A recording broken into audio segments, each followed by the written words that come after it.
Yo, what is good, YouTube? Welcome back to another JC2K video. In today's video, we're going to be opening up this 92 plus overall Wild Gems pack from locking in this arrival set here in NBA 2K26.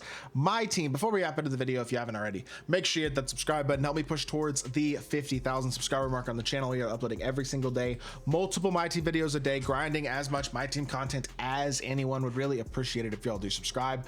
Without further ado, let's get into it and let's break down, number one, why I probably wouldn't recommend doing this, but also we're gonna see what we get and hopefully we pull something good. Now, my guy Blazer Maniac hit me up, said he pulled every card in the set except for the pink diamonds earlier this morning. He already had the set locked in when I got on, said I could open the pack, so I appreciate him for doing that. I probably wouldn't personally recommend this. Number one, I don't generally think opening packs is that good of an idea. This probably cost a decent bit of money to get these cards all original owner earlier today. You know what I mean? Like, this was probably decently expensive. It's not something that I personally would recommend doing. But also, again, you're locking in Wiggins is probably going to be 100,000 MT, and we can go look at the price of these cards, but I would think both Wiggins and Camby are over 100K right now, probably. And then, yeah, Wiggins is going to be, I mean, he'll probably not be 175K, but even if he's 125K, if he's 125K and Marcus Camby's 125K, you're looking at 250K just off of those two. And then the question is, like, how much is Chris Paul? Is he going to be a buyout? Because he's actually pretty good. So to me, I feel like you're going to be spending a lot of MT on these cards. CP's definitely a buyout. Okay, so he's affordable. That's good. CP's actually noticeably affordable. Wow, this card's actually a pretty good card for this price. 50K is like, wow, he is cheap. Is he sub 50 already? I did not think he'd be this cheap. He's a lot better than like a Mike Conley. Not quite sub 50, but I mean, pretty good price. Still, 50K for CP plus 250 for the other two, plus Kalia Copper is going to be cheaper, plus all the amethysts who are going to cost a little bit. I mean, you're looking at very easily 350,000 MT locking in for one diamond here. That's a lot of MT that you can't get back. Now, again, you get all these other cards, but you can't get back, and this is a random unsellable diamond. To me, it's like, I just wouldn't do this because you're getting a wild gem. By the way, these are all unsellable cards that you're getting out of this pack, but these are sellable players. So you could get very easily this Archie Clark dude who's 40K, and it's like, I just got an unsellable, not good point guard for 350,000 MT that I just locked in that I could have sold back and made that MT, especially if you have a really good team. Because at the end of the day, how many of these teams cards are playing on most people's like good grindable team? If you have the MT to get all these guys, are you using? You're using a couple of them probably, maybe Obi Toppin, Marcus Camby, Wiggins, and potentially Chris Paul. So maybe 4 of them make your team for right now.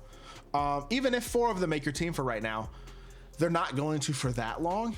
I just think it's a lot of MT to lock in when you can save your MT and move forward throughout the year, especially if you're trying to be more of a pro money spent or low money spent player. I wouldn't. If you're going to spend a lot of money on the game, that's your choice. No judgment from me. And then this is different. You know what I'm saying? Go for it. Like, if you want to lock it in, that's totally fine. I hope we at least pull a good wild gem, though. I will say that. I mean, obviously, I appreciate him letting me do this video, and I hope we do get lucky for him. Like, there are a lot of really, really good wild gem cards that you can get. PJ Brown's a beast. Willis Reed is a beast. Jeff Green is a beast. AC Green is a beast. Rui Hachimura is awesome. And you can go on and on. There are 3 or 4 guys on every page that are at least very solid cards, if not great. Heinrich, McKee, Dunleavy, Marin, that Derek Coleman, that Brad Doherty. I think Brandon Roy is pretty good. Tyson Chandler, Richie Guerin, etc., etc. I could go page by page and name off all these guys, but there's a lot of very solid cards at this point in the year. And even with a team looking something like this, which, I mean, this is about what I think his team would kind of look like. You could change it up a little bit. There are areas in which things could be improved, you know what I mean? So I do think there's definitely a potential for improvement from this pack, and I hope that it definitely helps out his team a good bit. So we will have to see whether or not that is the case. We also have this Sapphire card from Series 1.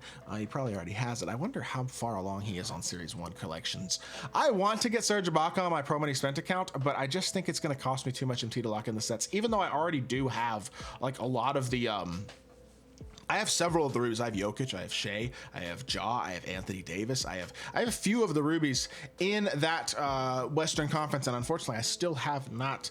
I feel like I've got like 6 or 7 more, and I just don't want to spend hundreds of thousands of MT to lock it in. And we get Gems of the Game, Marjan Beauchamp out of that pack. That was not good, but I guess they're both sellable at least. I'm not gonna make y'all sit through the rest of those packs because we don't really care. Let's get into the Wild Gem and let's see who we pull. What do we want to see? I don't know. Good. Alex English, Tyson Chandler, PJ Brown, Shooting guard with Deadeyes. Jack Marin. I mean, could Jack Marin as a shooting guard, I think. Charlotte Hornets. I have no idea if this is good. This could very easily suck. Is that David Wesley? Oh my gosh, I think that's David Wesley. And this is why you don't lock in 350,000 MT, ladies and gentlemen. Oh my gosh, wow, that's awful. Is that actually David Wesley? I think I just pulled like a 6'1" point shooting guard. He can play point guard, but oh my gosh. Oh boy. So probably not gonna do that. I definitely wouldn't recommend doing that because goodness gracious, you pull something like David Wesley and you're gonna be disappointed. There's no doubt about that. I mean, I assume this card is probably terrible. 6'1", I would assume. How's his jumper? I guess we'll find out.